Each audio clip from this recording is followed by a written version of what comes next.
नमस्कार, स्वागत है आप सभी का सीएनबीसी आवाज पर। आप देख रहे हैं मिड कैप मंत्र। मैं हूं हर्षदा सावंत। शुरुआत करते हैं इस वक्त की हेडलाइंस के साथ।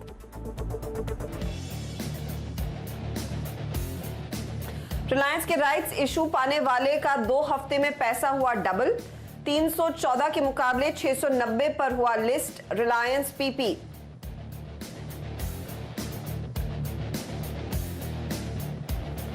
हफ्ते के पहले दिन बाजार में बिकवाली हावी। निफ्टी 9,800 के नीचे फिसला। निफ्टी बैंक में 800 अंकों से ज्यादा की गिरावट। HDFC bank, ICICI bank, Kotak Mahindra, ITC सभी ने बनाया दबाव। चुनिंदा टायर के इंपोर्ट पर पाबंदी से टायर शेयरों ने पकड़ी रफ्तार। 4 से 5% से ज्यादा दौड़ा जेके टायर और टीवीएस श्री चक्रा। घरेलू इंडस्ट्री को बढ़ावा देने के लिए आयात के लिए सरकारी मंजूरी को बनाया जा सकता है अनिवार्य।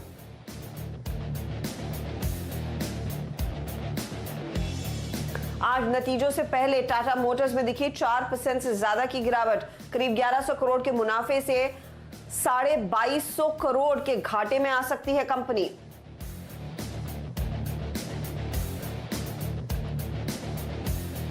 चीन से इंपोर्ट होने वाले एनिलाइन ऑयल पर एंटी डंपिंग ड्यूटी लगेगी। वाणिज्य मंत्रालय ने की ड्यूटी लगाने की सिफारिश। खबर के बाद जीएनएफसी के स्टॉक में दिखी हल्की बढ़त। और भारत के फॉरेक्स रिजर्व ने तोड़े सभी रिकॉर्ड। पहली बार निकला $500 अरब के पार। आरबीआई ने दी जानकारी।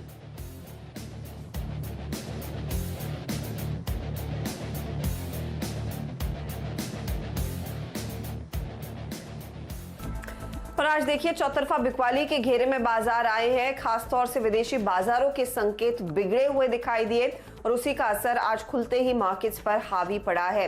डाउ फ्यूचर्स ये इनफैक्ट बहुत बड़ी खतरे की घंटी बजा रहा है।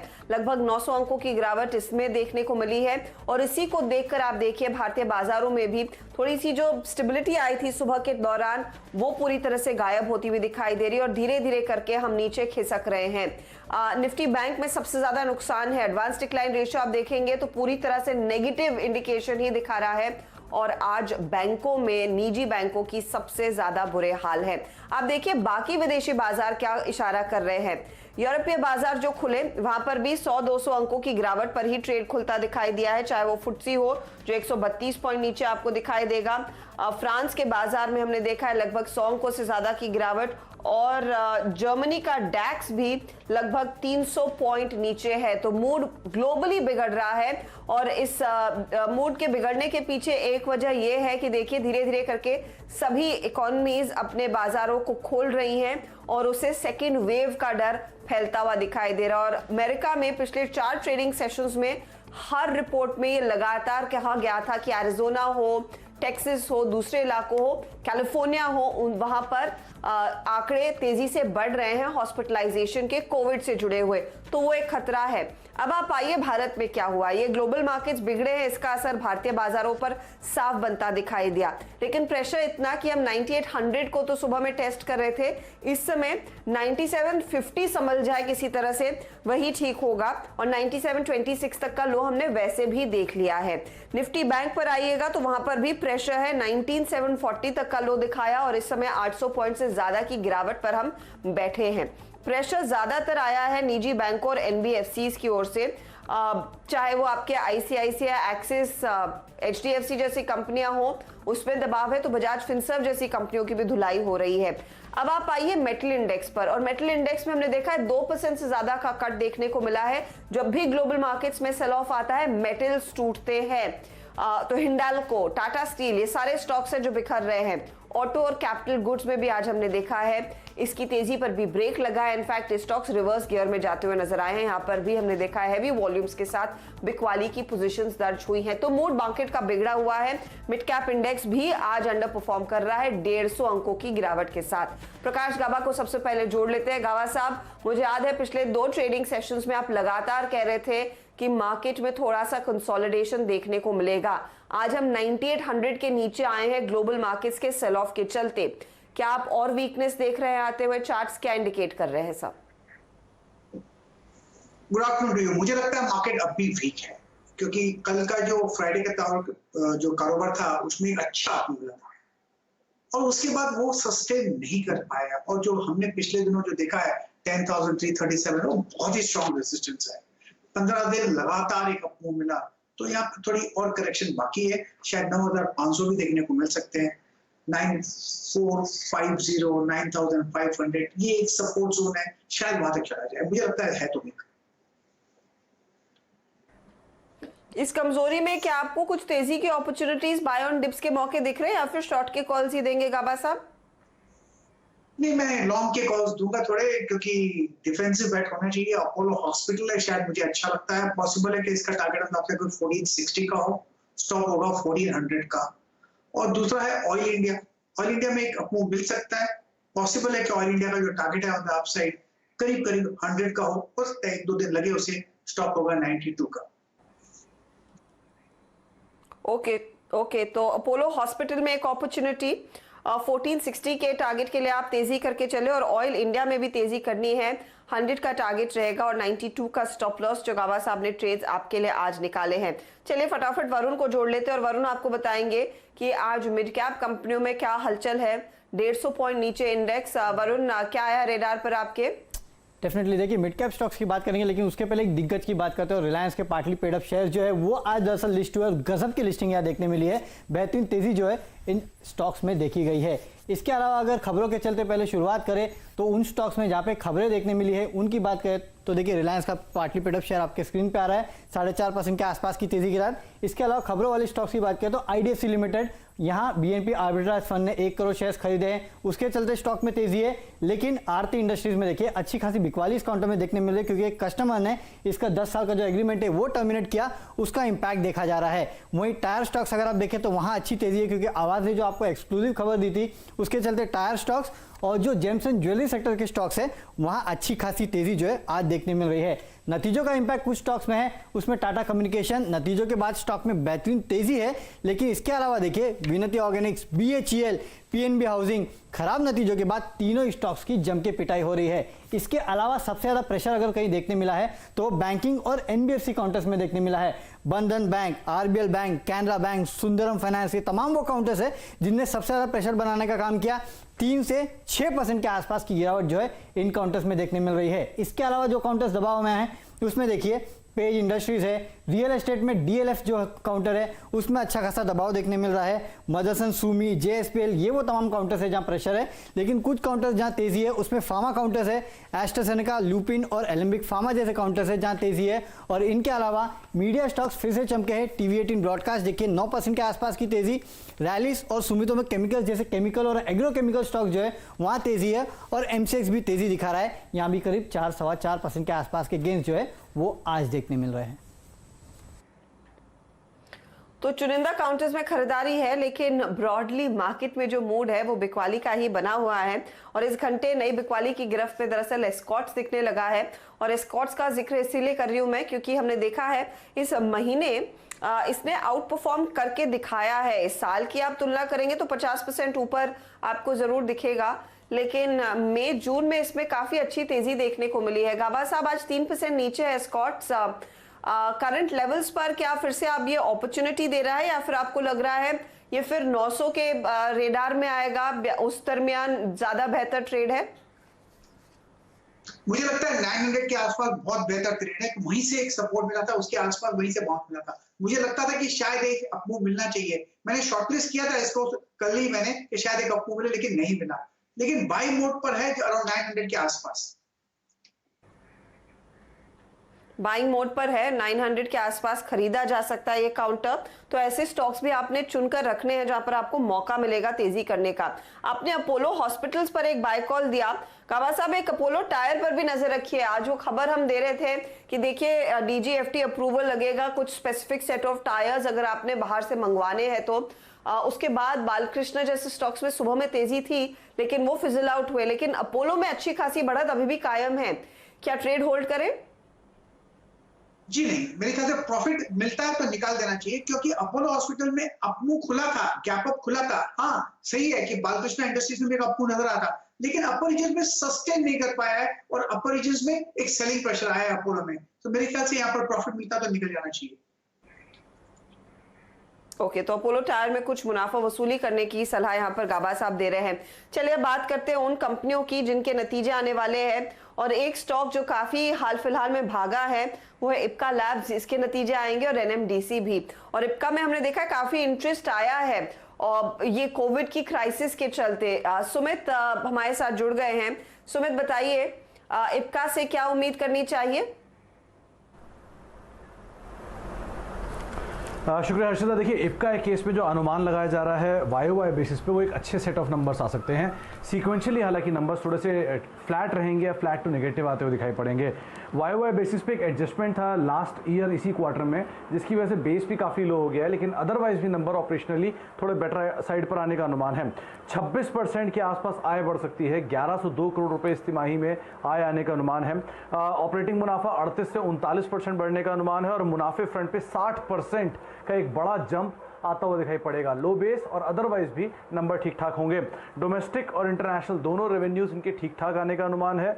एक जो HCQS की सप्लाईज और उसके एक्सपोर्ट्स को लेकर अब तक कैसा आंकड़ा रहा है और आगे को लेकर कैसी डील पाइपलाइन है, वो मैनेजमेंट की कमेंट्री में इंपॉर्टेंट रहेगा। साथ ही साथ इनके प्रोडक्ट मिक्स थोड़ा बेटर साइड पे था, इसीलिए इनके मार्जिन भी अच्छे होते हुए दिखाई पड़ रहे हैं वाई बेसिस पर। और API को लेकर आगे की कमेंट्री क्या है, अब जो सिनेरियो है उसको देखते हुए अगले क्वार्टर को लेकर ये क्या गाइडलाइंस देते हैं, ये कुछ चीज़ें हैं जिनके ऊपर बाजार जरूर नजर रखेगा। लेकिन हाँ, फ्लैट नंबर होंगे सीक्वेंशियली और वाई एक बेहतर नंबर आते हुए दिखाई पड़ेंगे। ऑन द क्वांटरी अगर आप एनएमडीसी के नंबर्स को देखेंगे तो एनएमडीसी के नंबर्स में वाई बेसिस पे थोड़े ढीले नंबर रहेंगे, लेकिन सीक्वेंशियली ये नंबर थोड़े अच्छे आते हुए दिखाई पड़ेंगे। वाई बेसिस पर आय 8% गिरने का अनुमान है, लेकिन यही आय तिमाही दर तिमाही 11% बढ़ने का अनुमान है। ऑपरेटिंग मुनाफा 7% गिरेगा साल दर साल, लेकिन तिमाही दर तिमाही ये 15% बढ़ने का अनुमान है। और साइमल्टेनियसली अगर मुनाफे की बात करें तो मुनाफे में भी वाई बेसिस पे तो कुछ एक गिरावट का अनुमान है, लेकिन सीक्वेंशियली यहाँ पर भी बेटरमेंट होगा। दो चीज़ें क्रूशियल हैं। डोनी मलाई माइन जो है वहाँ से आउटपुट नहीं आया, अनुमान है कि अगले क्वार्टर में आता हुआ दिखाई पड़ेगा, इसलिए वॉल्यूम फ्रंट पर एक डेंट आता हुआ दिखाई पड़ेगा। लेकिन इन्होंने प्राइस हाइक किया था तो उसका इंपैक्ट वाई बेसिस पर भी और सीक्वेंशियली दोनों ही आधार पर देखने को मिलेगा, इसलिए इनकी रियलाइजेशन बेटर साइड पर आएंगे। थोड़ी इंप्लॉय कॉस्ट बढ़कर आई, इसकी वजह से वाई में ऑपरेटिंग मुनाफा टूट रहा है, लेकिन अदरवाइज सीक्वेंशियली इनकी ऑपरेटिंग मुनाफा ही बढ़ेगा और मुनाफे में इंप्रूवमेंट होगा। तो सीक्वेंशियली नंबर अच्छे एनएमडीसी के और वाई नंबर अच्छे इप्का लैब के। तो इप्का और एनएमडीसी के वाई नंबर, सीक्वेंशियली एनएमडीसी के नंबर्स बेहतर और इप्का के वाई नंबर्स बेहतर होने के आसार हैं। गाबा साहब, इप्का लैब्स पर एक बार नजर रखिए, क्योंकि ये स्टॉक है जिसने लार्जली इस पूरे मिड कैप रैली में फार्मा कंपनियों में जो आई थी एक अच्छा प्रदर्शन दिखाया। क्या अभी भी आपको लग रहा है स्कोप है तेजी करने का? ऑफकोर्स कंपनी की ओर से ये बयान सामने निकल कर आएंगे कि कोविड से लड़ने के लिए कितना अटेम्प्ट किया जा रहा है, कितना उस लिहाज से उस पर्टिकुलर प्रोडक्ट में निवेश कर रहे हैं, लेकिन मौजूदा भाव पर क्या लेंगे आप? जी हाँ, लेना चाहिए, क्योंकि इसका बेस अच्छा बना है, साइडवेज कंसोलिडेशन है और आज और कल में जो मुंह देखा है बढ़िया लगता है मुझे। 1580 का एक स्टॉप लगा चले इप्का लैब्स में, तो पॉसिबल है कि 1650 जोन देखने को मिल सकता है। तो यस, एक ट्रेड बनता है on the long side. Okay, तो लॉन्ग साइड का ट्रेड अभी भी है ये। स्टॉक आज 1600 के ऊपर भी गया, इनफैक्ट वहीं पर खुला था मेरे ख्याल में, उसके बाद नेगेटिव टेरिटरी में आया और फिर रिकवरी फेज में है। तो नतीजे बेहतर रहने के आसार हैं और वो स्टॉक में अभी भी बाइंग चल रही है। चलिए एक छोटा सा ब्रेक ले लेते हैं। ब्रेक के बाद मार्केट के एक्शन पर हमारी नजरें बनी रहेंगी, लेकिन साथ ही JNFC की कंप्लेंट पर देखिए अब कॉमर्स मंत्रालय हरकत में आया है और वो एंटी डंपिंग ड्यूटी लगाने के बारे में पहल कर रहा है। एनिलाइन ऑयल जो चाइना से बड़े पैमाने पर आता है। आलोक प्रियदर्शी ने स्टोरी ब्रेक की आज सुबह में, उस पर एक बार फिर नजर डालेंगे। आप बने रहिए CNBC आवाज के साथ।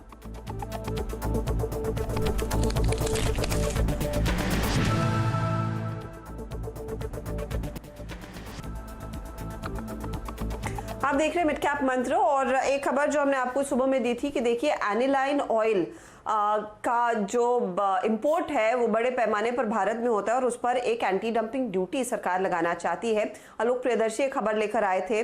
आलोक, बताइए कि इस कंपनी ने कंप्लेन की थी जिसके बाद ये एक्शन लिया जाएगा सरकार की ओर से, और कितना बड़ा यहाँ पर रिलीफ रहेगा भारतीय इंडस्ट्री को?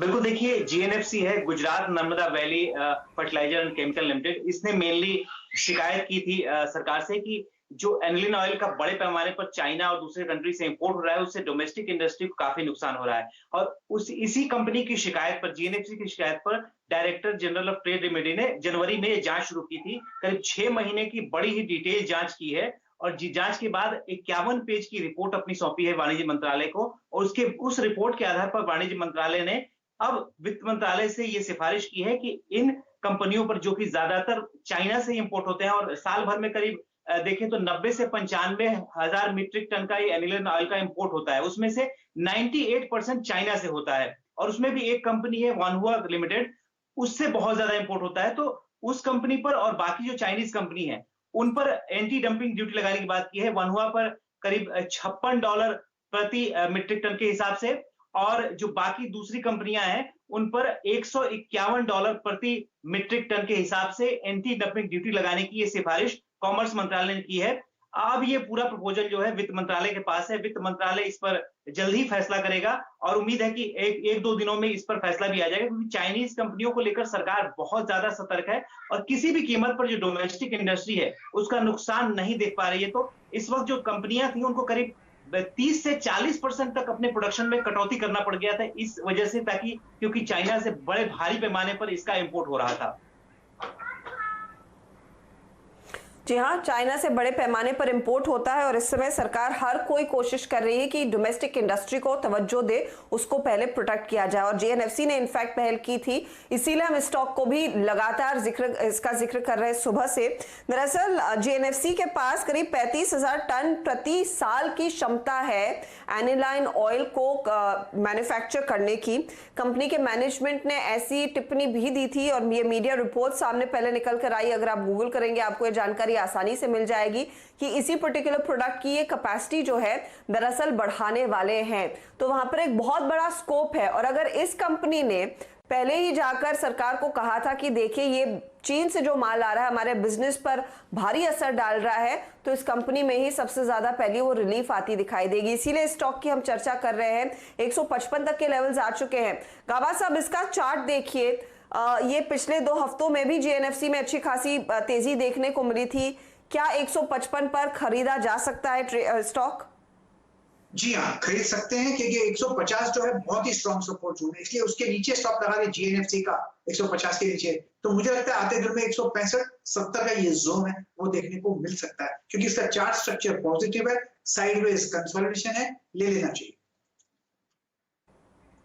ओके, तो कंसोलिडेट कर रहा है, मौका दे रहा है आपको तेजी करने का। 150 आपके लिए सपोर्ट का काम करेगा। अदानी गैस पर फटाफट एक कॉल ले लेते हैं गाबा साहब, क्योंकि वहां पर इस घंटे हम देख रहे हैं अच्छे वॉल्यूम्स के साथ खरीदारी हो रही है। और इस तरह के मार्केट में जहां पर चौतरफा बिकवाली है, ये स्टॉक अभी भी थोड़ा सा पॉजिटिव में टिका हुआ है। क्या ट्रेड देख रहे हैं आप?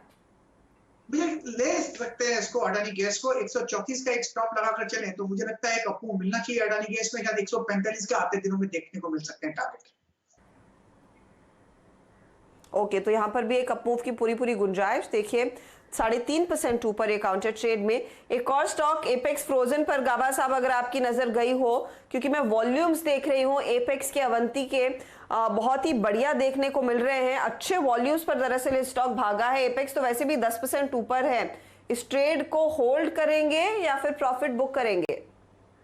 मेरे ख्याल से होल्ड करना चाहिए, क्योंकि एपेक्स फूड मुझे अच्छा लगता है। फ्रोजन फूड ब्रेकआउट मिला है, करेक्शन था वो खत्म हुआ और फ्राइडे के बाद एक कंटिन्यूएशन अप हुआ है। स्टॉप लगाना तो लगा सकते हैं। एक 252 का फ्रेश ट्रेड भी यहाँ पर लॉन्च बनता है विद स्टॉप ऑफ 252, टारगेट 280 के ऊपर। 252 के स्टॉप लॉस के साथ इस ट्रेड को आप होल्ड करें या फिर नई पोजीशन भी ले सकते हैं। चलिए इस बीच खिलाड़ी नंबर 1 का अपडेट भी आपकी स्क्रीन पर लेकर आएंगे फटाफट। भले ही मार्केट 200 पॉइंट नीचे हो, निफ्टी की मैं बात कर रही हूँ, और 850 अंकों की गिरावट से ज्यादा का झटका लगा हो निफ्टी बैंक पर, मगर जानकारों का प्रदर्शन पॉजिटिव है।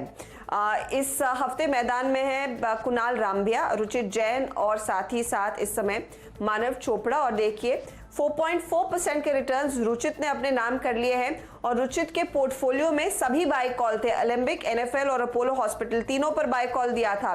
कुणाल है 3.5% तक के रिटर्न्स के साथ। इनका डीएलएफ चोला पर सेल था, एचयूएल पर बाय था, मानव चोपड़ा हालांकि -2.81% पर हैं। इन्होंने दिया था कॉल कोल इंडिया और यूपीएल पर सेल का, और कोरोमंडल पर एक बाय कॉल इन्होंने दिया। तो यह है फिलहाल हमारे जानकारों की स्थिति इस समय खिलाड़ी नंबर 1 में। कोई भी स्टॉक पे प्रॉफिट बुक होता है, स्टॉप लॉस हिट होता है, एग्जिट करते हैं, उसे हम आपके लिए पेश करेंगे स्क्रीन पर जरूर।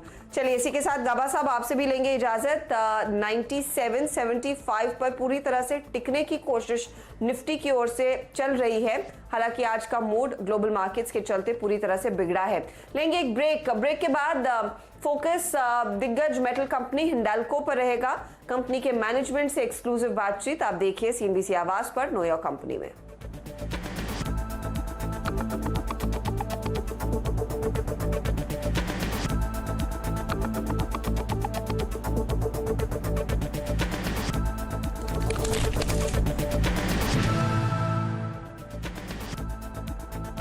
Mongia Steel presents Majboot Stocks of the Day.